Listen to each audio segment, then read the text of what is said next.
soyayyar annabi na guda, soyayyar annabi na guda, soyayyar annabi na guda, na riƙe ƙaunar shi na zuciya.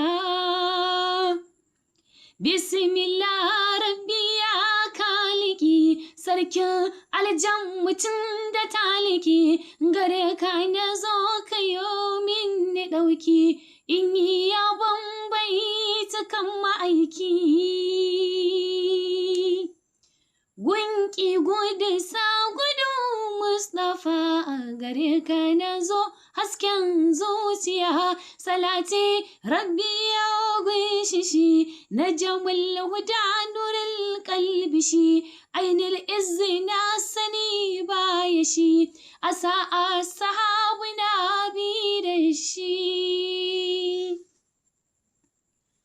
Da shehunnai na sabaye su, a gare mu su ne dukan tafiya, godiya ga sarki na al'azimu, sai ya ka so za ka yi alrahimu, mai sanya dukan hikima alhakimu, ni ma yau a baniya al'alimu.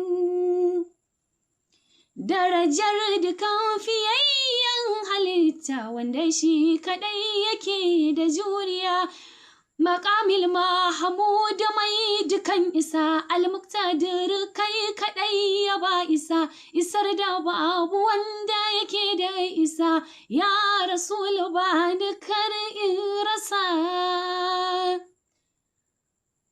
Almaluku sabege na yaje a gurin Mahamud mai gaskiya,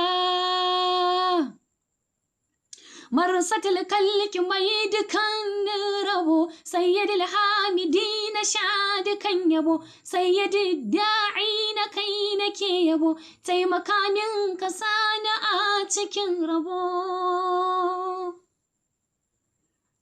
Ni ma in samu ko kashi ne guda a cikin tafiyar ka ban waiwaya, almaluku ya wuji kaina ka bani, jiƙaina ka bani abin da shaida da nuni, wanda za ya sa kar a ce a ƙini, in fice cikin duka masu rauni, duka masu rauni.